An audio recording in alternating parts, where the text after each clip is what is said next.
Greetings and salutations, friends, and welcome back to more Warhammer 40k lore, where today we are going to have another look at one of the 1,000,000,007 minor orders of the God Emperor's most holy Inquisition, with today's focus being the Ordo Astartes. But first, a word from our brand new sponsor, Starforged, creator of high-quality official 40k merchandise. They sent me a little care package to sample their wares, so let's have a look, shall we? It contained a t-shirt, which came in its own separate bag to keep it neat and tidy, an Imperial Aquila ring, and my clear favourites, the Purity seals, nice and hefty solid fixtures with quality scriptures. The Blood Angels one in particular was very nice, and will probably find a place of pride on my usual background setup very soon. So if anything you saw here has tickled your fancy, do consider heading over to the Starforged website. Link will be in the description down below, where you can see these and many more products. Plus, there is currently an Arch discount code as well. And now, on with the lore. As the name of the Ordo Minoris so clearly indicates, this is a grouping of Inquisitors who have specialized in overseeing the God Emperor's avenging angels, which, much like the previous Ordo Minoris we covered, Machinum, is a task that has potential ramifications out of all proportions to the actual size of the Ordo. Boasting a mere 50 active Inquisitors, the Ordo Astartes is one of the smaller of the Ordo Minoris. And yet you would think that keeping a close eye on the Space Marines, considering you know that whole kerfuffle with Horus and his brothers, would be a rather high priority. And, in a way, it is, to the point where all Inquisitors are supposed to be keeping a watchful eye in their direction, but, of course, the Space Marines being a threat to the Imperium, for it is true, is also its greatest defenders. And so any investigations into potential heretical or troublesome behavior on their part must be carried out with the utmost delicacy. Again, we are seeing reflections of Ordo Machinum here, but there is, of course, a major and crucial difference. The Ordo Machinum attempts to oversee the entirety of the Mechanicus, which can be as organized, as centralized, or as dispersed of an entity as they damn well please, frankly. It is entirely possible for an independent Magos, having no real power or authority, to start delving into the deeper, darker secrets of the universe, just as it is possible for entire Forge worlds to start spitting out monsters fueled by blood. For the Space Marines, however, for better or worse, they are considerably more compartmentalized. Organized as they are, of course, into chapters, although there are those chapters who have a closer relationship with their brothers than others. This close familiar link, or alternatively the absence of it, introduces a whole different dimension to the complexities of Astartes' surveillance. Take the Blood Angels and their countless successor chapters, for example. They are famous, rightfully so, for closing ranks awfully quickly whenever the Inquisition comes poking its little nose into their business. Hardly surprising due to the presence of the Black Rage and the Red Thirst, of course, as there are several Blood Angel successor chapters that have quite a bit to hide. The rituals of the blood drinkers, for example, known as the Sanguis Excurio, which includes the drinking of vast ocean-like quantities of human blood, might get your average Inquisitor to raise an eyebrow or two. Particularly considering who is the originator of aforementioned ritual. And there is also far less corrupt problems. The Angels Pentiment, for example, previously known as the Angels Resplendent, their zeal when it comes to carrying out their own particular brand of imperial justice is, well, it's to a level that will again have even an Inquisitor start to wonder a little bit whether this is done through necessity or excess. To give you a bit of an idea of what I'm talking about here, the chapter used to be famous for having a great deal of artisans within their ranks, capable of producing magnificent sculptures. But after becoming the Angels Pentiment, the mere act of creating any sort of artistic display whatsoever is punishable by immediate execution. A bit of a drastic and suspicious turnabout, as I'm sure you would agree. But any Inquisitor caught looking too deeply into the Blood Angels will quickly find himself persona non grata, both amongst the chapter he is currently investigating and every other chapter as well. And with the Blood Angels' significant political influence, and with many of their chapters known as honorable and resplendent examples of imperial glory, that Inquisitor is probably going to have some hard questions to answer from his superiors within the Inquisition as well, making the Blood Angels and their successors very difficult to investigate. Perhaps to their detriment, again in certain cases like the Souldrinkers. In return, the Blood Angels have very rarely, if almost ever, had to resort to accidental discharges of weapons fire to get rid of snooping Inquisitors, as that is, of course, one way to get rid of annoying oversight. The 41st millennium is an extraordinarily dangerous place after all, and accidents do happen rather frequently.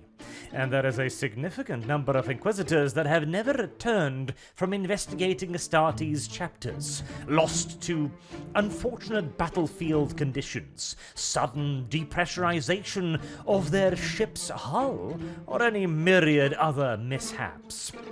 There are even occasions where chapters have been damn near on the verge of entering into open warfare with inquisitorial representatives, as was, of course, the example after the First War for Armageddon, when the Space Wolves, never the biggest fans of the Inquisition, got within a furry's whisker of declaring war on the entire Ordo Minoris and the Grey Knights. This event came in the wake of the First War for Armageddon, a war now all but scrubbed from official imperial history, largely by the actions of aforementioned Ordo Minoris. Very few know, but those of you who watch my War for Armageddon video will, a series in desperate need of a remaster at some point, incidentally, that the very first War for Armageddon was not when the Orc warlord Gazgul Mag Uruk Thraka visited the world, but rather when it was invaded by the demon Primarch Angron. No world ever visited by a creature like him can remain whole, even if he is driven back to the warp, which Angron was after desperate resistance and the abandonment of half of Armageddon. Not to mention the intervention of the Space Wolves chapter and the Grey Knights. But even though the demon Primarch was driven off, he had built enormous chaos altars deep within the jungles, separating Armageddon's two continents. These altars were created to steady the flow of warp energies into the world, so as to allow Angron and his demonic cohorts to sustain themselves in the real world. Many of these were destroyed, of course, but many are still left undiscovered in the green hell of Armageddon's jungles. The corrupting forces of chaos, which acted upon the planet, were deemed to be insufficient to render the entire planet irredeemably corrupted, and so an order of exterminatus was not handed down by the Inquisition at the time. However, the populace of Armageddon had seen and knew far too much. They were now aware of the fact that such a thing as a demon Primarch existed. They knew that Angron was real, not a figment of the imagination or long-lost legends known only to dusty scholars. They knew that the forces of chaos commanded at least one of the Emperor's original sons. As such, all fighting forces that had partaken in the war for Armageddon were gathered up and either summarily executed or shipped off to labor camps. The populace as well were also rounded up, forcibly sterilized, and sent off to prison colonies where they would rot and die. This fate would furthermore be extended to worlds surrounding Armageddon as well. Anyone who had even so much as heard rumors about the war for Armageddon would soon find the Inquisition darkening their doorsteps. Such extreme measures were not received well by the Space Wolves, who even went so far as to try to interpose their own warships in between fleeing civilian and Imperial Guard transports to force the Grey Knights and the Inquisition to fire upon them if they wanted to destroy the fleeing ships. In the end, however, it was not enough, and the Space Wolves backed down from an open confrontation with the Inquisition and the Grey Knights that, if it had happened, would almost certainly have resulted in a declaration of excommunicatus traitoris leveled against the Space Wolves chapter and anyone affiliated with them. This, incidentally, would not be the first time that the Space Wolves almost got their names stricken from official Imperial records. In fact, one of their earliest actions as a quote-unquote chapter, rather than a legion, almost saw this very happenstance come to pass. As we all know by now, of course, the Space Marine legions were broken up into chapters at the end of the Horus Heresy. An attempt was also made to do this to the Space Wolves, but due to the peculiarities of their gene seed, the one and only Space Wolf successor chapter, the Wolf Brothers, well, things did not work out very well for them, with the Inquisition demanding that the chapter be disbanded and all of its brothers submit themselves to inquisitorial execution. The Space Wolves covered for their successor chapter and allowed many of them to escape, an action that, again, damn near brought them into direct confrontation with the then singular and fairly ill-formed Inquisition. Had it been the Inquisition of the current year Imperium, the Space Wolves would almost certainly not be a chapter in the 41st millennium. But back then, the word of a Primarch still mattered for something, and the Inquisition's authority was not quite so unquestioned. But whilst things like the Wolfen, for example, obviously required Imperial Inquisition intervention, and the Purge of Armageddon as well was probably, at the end of the day, for the better, there are many times when the Inquisition's investigation into Astartes chapters are not quite so clear-cut. There are cases when the Inquisition gets it outright wrong, and there are cases in which the right answer appears to be almost impossible to arrive at. For example, the Black Dragons Space Marine chapter of the 21st founding, the Cursed founding. The dragons are, obviously, mutants. They have meter-long bony protrusions growing from their foreheads and their arms. Not human standard, as I'm sure you are aware. Yet, their actions on the field of battle have been nothing but exemplary. They seem to be amongst the noblest and most effective of the God Emperor's Astartes chapters, despite their clear physical mutations. They have shown no outward sign of cracking or turning heretical. Yet, many question whether or not such mutations can be born free of psychological effect, especially as there are dark rumors that the Black Dragon apothecaries actually encourage the growth of these mutations, so that the Marines afflicted with them can be organized into special companies known as the Dragon Claws. These elite assault formations coat their bony protrusions in adamantium and use them as vicious close-quarters weapons. If this is true, then what of the God Emperor's chapters is deliberately encouraging mutation within their own gene seed, an extremely dangerous and heretical activity. The Black Dragons themselves, of course, vehemently deny any such allegations, but whenever the usual gene seed tithes are requested, the Black Dragons are always tardy in responding. And when they do send gene seed for routine testing, it is always flawless. A little bit suspicious. Just a little bit suspicious. Yet their actions seem exemplary. So what is one to do? Should one jump at shadows and execute an entire chapter of the God Emperor's avenging angels just because they've got a little bit of problems with their claws? How many worlds would fall from the Emperor's grace if such an action was to be carried out?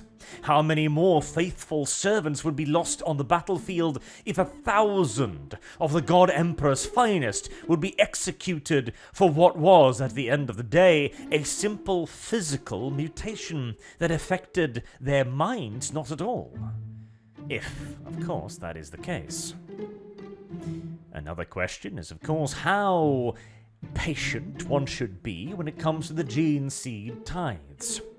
As I've talked about previously over the years, every single Space Marine chapter is required to give up a portion of their gene seed to the Adeptus Biologist of Mars.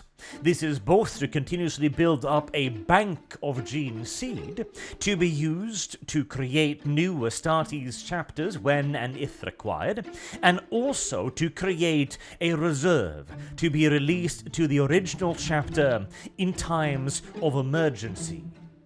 Say, for example, if a chapter has suffered heavy, crippling combat losses in a campaign, to the point where there seemingly is no chance that they can regain their numbers organically, they may go to Terra and plead their case before the High Lords, and if granted access to the vaults, will be given enough gene seed to rebuild back to 1,000 battle brothers.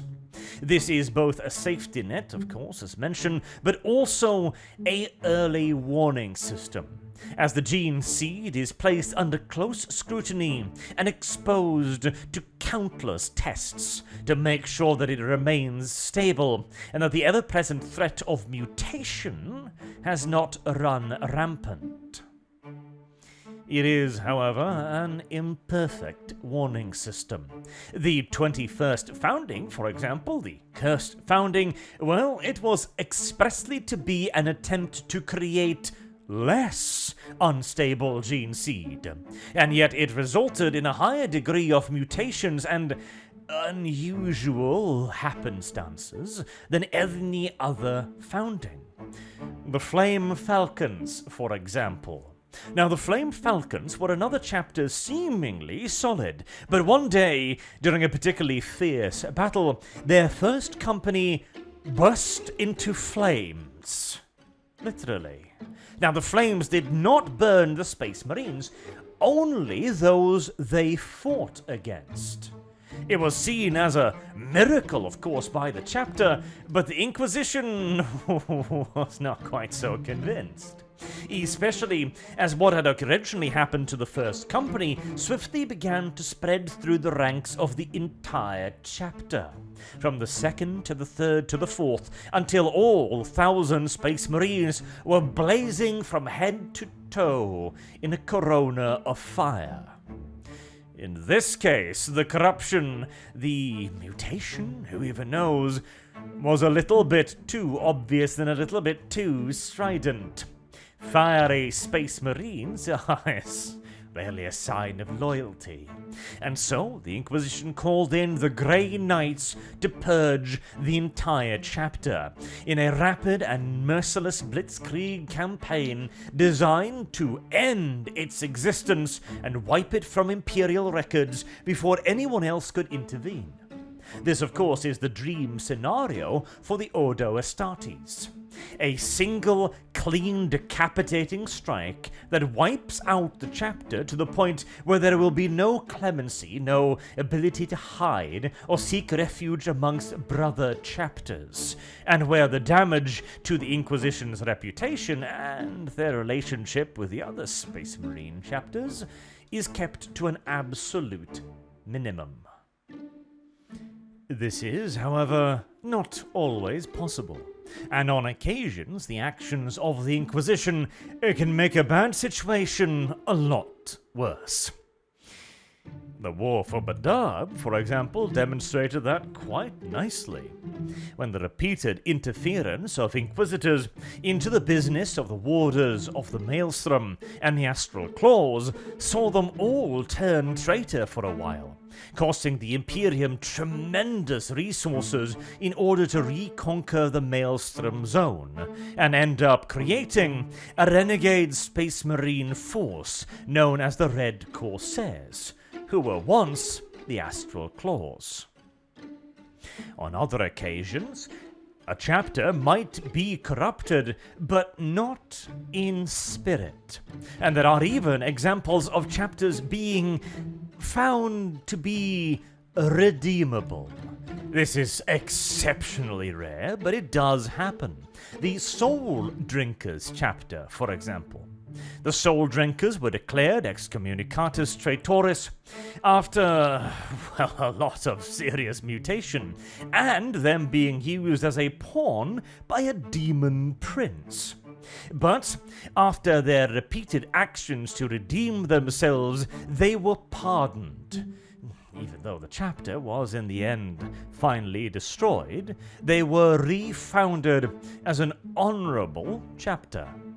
A rare occurrence, to put it mildly, but one that does occasionally happen. There are also those chapters who remain entirely loyal, but are erroneously declared renegades, or declared renegades for a wide variety of reasons. Political reasons, ambitions, hatred, jealousy.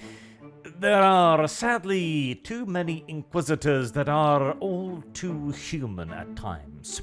The Knights of the Blood are such an example. Now, granted, their behavior against the civilian populace of planets that they deemed to be corrupt was, aggressive. Strident, one might even say. Bloody-minded, one might even go with a bit of a stretch. But they never broke faith with the Imperium, even coming to the Blood Angels' aid, of course, at the devastation of Bar, where they were, presumably, destroyed. The point being that it is actually rather difficult to truly determine for absolute certain where the line goes between a loyalist chapter with, habits or quirks and a heretical renegade chapter. Sometime the line is clear, bathing in the blood of your defeated foes, for example, or, well, wait, no, the Blood Angels do that. Sometimes the line is extremely fuzzy, like taking demonic artifacts for safekeeping, like what the Grey Knights do. Oh wait, the Relictors did that and they're now traitors as well. Again, it is often up to an Inquisitor's personal judgment whether or not a chapter's actions can be justified, excused, or simply written off as a disturbing yet harmless habit, or whether or not it is a sign of something far, far graver. This again is why you would think that the Ordo Astartes would be amongst the larger of the orders, considering how vital it is to get that judgment call right. But for better or worse, it is not. There are even those within the Ordo Astartes that specialize on particular elements of a Space Marine chapter's behavior, which again would have made them the perfect sort of experts to ask for aid when one is in doubt whether or not a chapter's actions have tipped over a certain point. There are those that look into chapters' reliquaries, for example, to make sure that they're not keeping anything spicy in their vaults, or those who are simply seeking to catalogue the various pieces of war gear that they own. There are some who are almost historians, trying to trace the lineage of certain items back perhaps to the Great Crusade or to a Primarch. There are also, of course, those that might decide that a chapter is not worthy of holding such items, leading to aforementioned jealousy, for example. But that is supposed to be a rare and, hopefully, near non-existent occurrence. There are also those who specialize on rituals of a safer degree. Again, there are almost no Astartes chapter that doesn't have some form of ritual, some form of bonding of brothers, some form of ritualistic combat or bloodletting or scarification. There are indeed loyalist chapters who literally devour their enemies, which they're kind of supposed to, as they have, of course, a special genetic implant that allows them to eat their memories along with their flesh. But once more, where exactly does the line run here? Okay, so you are eating a human being, but you're doing it for the right reasons, rather than eating a human being because, well, you kind of like the taste at this point. And of course, even then, okay, so you enjoy it, but are you gonna do it willy-nilly, or only when necessary, etc.? When it comes to the Space Marines, they are simply too valuable to purge at a whim, and yet, again, if you get the judgment wrong, well, either you have now wiped out 1,000 of the Imperium's finest warriors, or even worse, created 1,000 of the Imperium's most implacable foes in the case of a renegade Astartes chapter, or you have allowed a heretical renegade chapter to continue to fester within the heart of the Imperium, to continue to use their position of power and privilege and authority to further their own maleficent plans. Either way, the Inquisitor in question is probably going to find himself at rather hostile work performance interview in not too long. But there is, of course, also a positive note, potentially at least, to the Ordo Astartes' duties. For it isn't all rooting out heresy and dealing with chapters that might be going a bit too far over the edge. Sometimes the Ordo Astartes may simply be asked to provide advice on suitable chapters for particular tasks. The Inquisition, of course, cannot always call upon the Death Watch, or the Grey Knights, or Imperial Guard regiments. Sometimes something more than an Imperial Guard formation is required, and yet isn't quite up to the specifications of, again, the Grey Knights or the Death Watch. In many cases, the Space Marines will provide the best alternative, but again, there are many chapters that aren't necessarily all too thrilled with working alongside the Inquisition.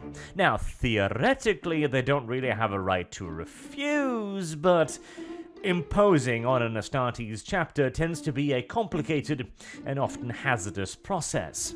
The Ordo Astartes may then be consulted for advice on what chapters to approach for particular tasks. The Charnel Guard, for example, once best friends with the Astral Claws, are an excellent chapter when it comes to the dirtier undertakings of the Inquisition, as the Charnel Guard do not ask a whole lot of questions, and have very few scruples, so long as their tasks are contextualized, shall we say. There are even, of course, chapters that will go both ways. The Salamanders, for example, would be an ideal chapter for an Inquisitor that is seeking to aid a large civilian populace, either by evacuating them, forewarning them of an invasion, or who simply requires a rearguard force to allow for a large-scale extraction of civilian assets from a planet about to be attacked by Chaos Marauders, Tyranids, whatever else nasty goes bump in the darkness of the 41st millennium's void. On the other hand, if you try to call in the Salamanders for, an Armageddon-style mass execution operation, you are likely to find your task considerably complicated by their presence rather than aided.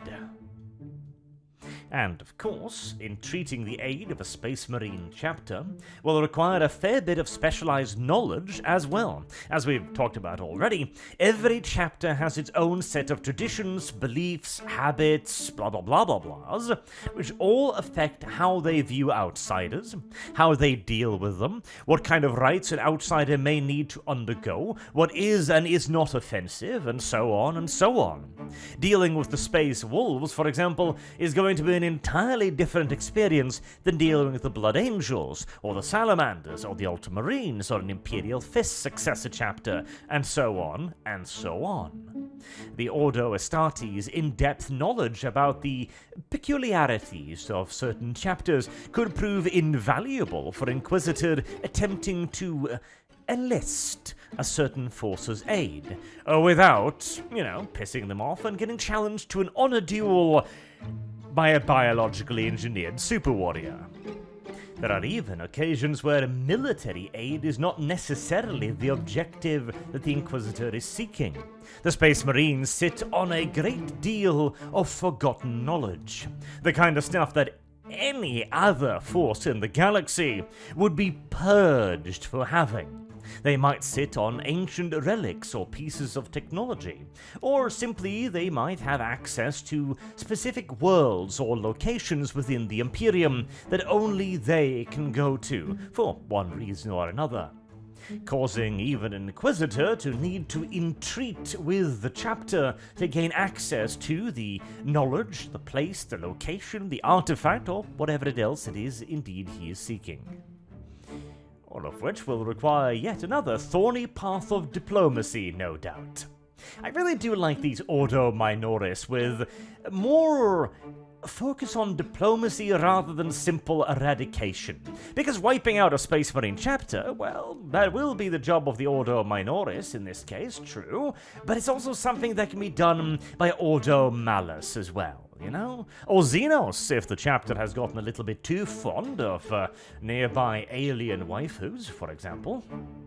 But codifying precisely where the line between heresy and mere quirk goes, or codifying which chapter knows what about what and where, and who has access to deep secrets and forgotten lore, now that's a far more complicated area of study, particularly considering the inhospitable and reluctant nature of their hosts. Until next time, I've been Arch. Thank you all very much for listening, and I hope to see you all again soon. Till then, have a good day.